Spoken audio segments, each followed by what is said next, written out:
llegó un punto en el que dije, voy a cambiar, porque soy un poco así, de culo de mal asiento, y dije, voy a cambiar, entonces me dedico a la lírica plenamente, vamos a ver qué sale. Ahora mismo yo estoy en el Teatro de la Zarzuela, haciendo un doble programa que se llama, son dos zarzuelas, que son el Chateau Margaux y La Viejecita. Aquí estamos en la puerta de artistas del Teatro de la Zarzuela, que como veis no es lo que se llama lo más glamuroso del mundo, pero bueno, el glamour lo dejamos para cuando estamos en la escena. Así que nada, me meto que tengo un día un poco liado.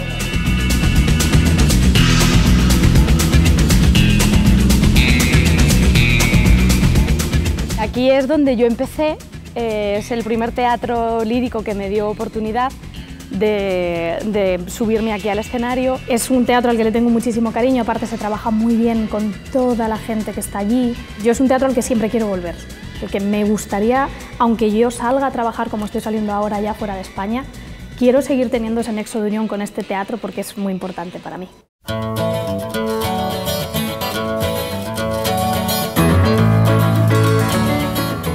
En los ensayos musicales trabajamos solamente los cantantes solistas con el pianista acompañante y con el maestro. El maestro nos va dando todas las indicaciones de cómo quiere llevar la partitura, pues aquí acelerando, aquí más piano, esto dale esta intención, esta otra, para ya dejar todo montado antes de que llegue la orquesta. ¿Qué es lo que tienes tú? ¿Empiezas en el mi?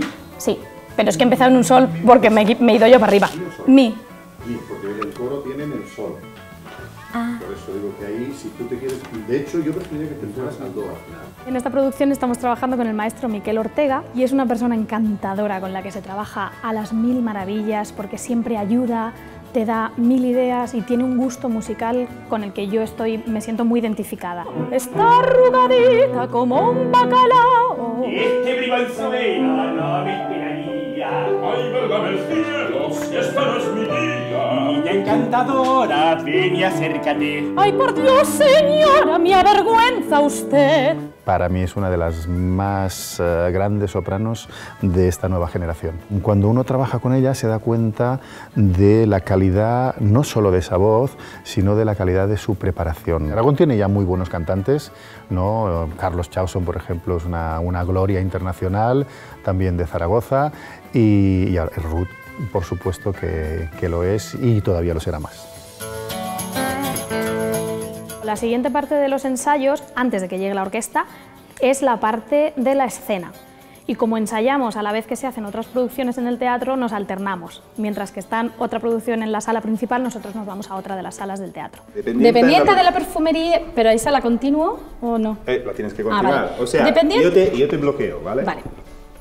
Porque ustedes es... Dependiente de la perfumería de la calle Sierpe, en Sevilla, sí, que... me he colgado yo. Siempre en la parte escénica tenemos a dos responsables, que es el máximo responsable, digamos, que es el jefe, que en este caso es Lluís Pascual, y luego tenemos a siempre el asistente del director, en este teatro es Leo Castaldi. Leo es italiano, pero vive en Barcelona, lleva toda la vida también trabajando mucho con Lluís Pascual, entonces los dos son el mismo ser casi.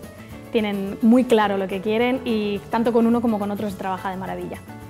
No había trabajado nunca con ella antes y la verdad es que ha sido, para mí, que no la conocía, ha sido un hallazgo porque independientemente de las que sean sus calidades artísticas, ha parecido una persona llena positiva, siempre sonriente, dispuesta. Esto es algo que en mi trabajo se agradece mucho porque no siempre es así.